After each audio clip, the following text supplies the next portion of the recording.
I would hear from someone in a few days. In mid to late October 2007, I received a second call from this Mr. Young, at which time I clearly became aware that this individual was personally involved with Senator Obama rather than just an employee of his campaign. The tone of the conversation had a sexual nature. Mr. Young did not once advise me how he obtained my phone number, which by this time had now changed to a Delaware number.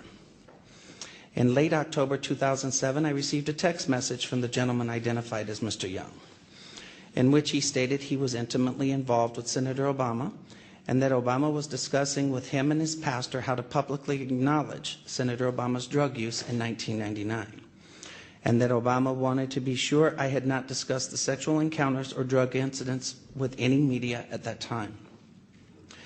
In mid to late November 2007, in another text message from Mr. Young, he advised me that Senator Obama will publicly correct his statement as to the last time he used drugs, and I did not need to concern myself with publicly disclosing it myself. The last contact I had with Mr. Young was in early December 2007, when he made it clear to me that Senator Obama had no intentions of publicly acknowledging his 1999 use of crack cocaine, and that Mr. Young was in fact doing nothing more than milking information from me for Senator Obama's use. I later learned that A. Donald Young, the choir director of Reverend Wright's Trinity United Church of Christ, Obama's now former church, and who was openly homosexual, learned that he was murdered on December 23rd of 2007. I have cooperated with the Chicago Police Department in this matter by providing them the telephone numbers I was using during the fall of 2007. And I release them now publicly in the hope that someone may be able to connect the dots between these telephone numbers and Mr. Young. Those numbers are 954-758. Actually, that should be 956. That's another typo. 956-758-1105. 956-758-1885. 956-758-8002, 302-685-7175, 612-466-1043. In what I now realize was a naive and uncounseled decision, I posted in January 2008 a video on YouTube where I related the above information regarding my liaisons with Senator Obama in 1999. The response was overwhelming, and I quickly became the recipient of what in hindsight appears to have been a coordinated attack on my character, with ever-increasing falsehoods circulating on the internet. In response, I agreed to take a polygraph test sponsored by WhiteHouse.com. The results of that test have been partially revealed to the end of labeling me a liar and taken as gospel by all. I'd like to make the following comments about that polygraph test.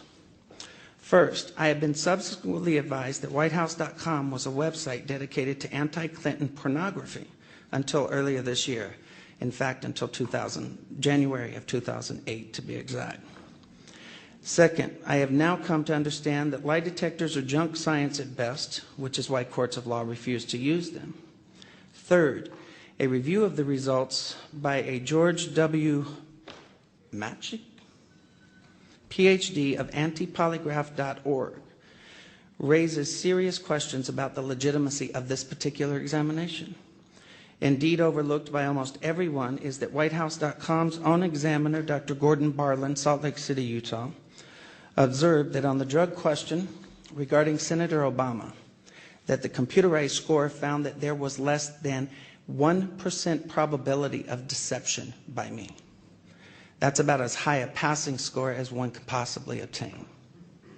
Finally, in February 2008, I was told anonymously that Dan Parisi of WhiteHouse.com received $750,000 from the Obama campaign through David Axelrod's AKP Media and Message One, or Message and Media, I think, to organize an effort to publicly discredit me.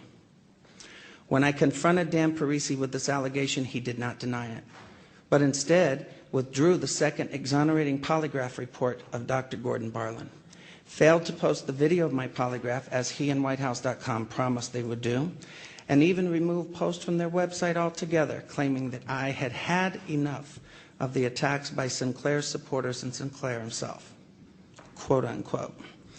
The polygraph results, as misrepresented, were immediately seized upon by the blogger community, and I became the subject of vicious lies about me.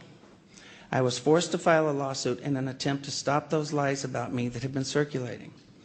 That lawsuit sought to obtain the proof of what I was saying about my contact with Senator Obama through subpoenas for the identities of the anonymous bloggers, so they could be linked to the Obama campaign and relevant records of the cell phone companies to prove the truth of my allegations.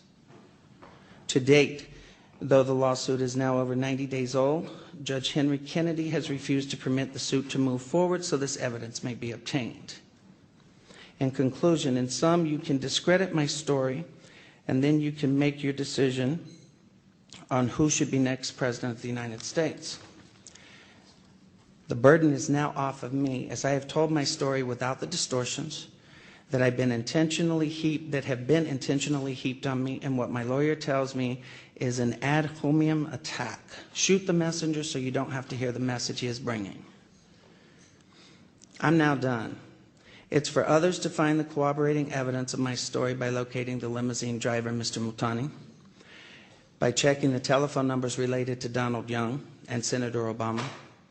I leave you with these questions that I've asked of Senator Obama, but in which he, of course, refuses to answer. Who wants to be the next President of the United States? Has refused to answer. Number one, why won't Senator Obama provide his cell phone numbers and telephone records for all his personal and official cell phones held by him for the time period of no more than November 3rd through November 8th of 1999 when we met? Two, why won't Senator Obama provide his cell phone numbers and telephone records for all his personal and official cell phones held by Senator Obama for September 2007 through December 23rd of 2007, the murder of Donald Young?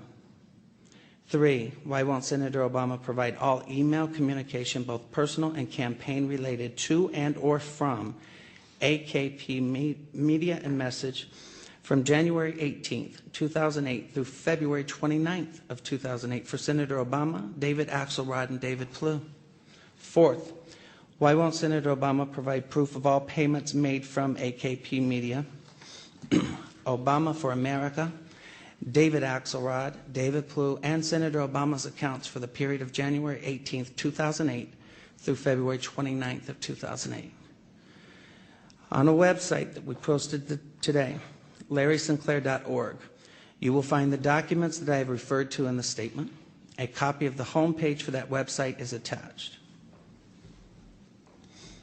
And Mark's going to be passing them out. Thank you for the time and your attention this afternoon, and I will now take any questions. Test 1, 2, 3. Who's got a question? Yes, sir.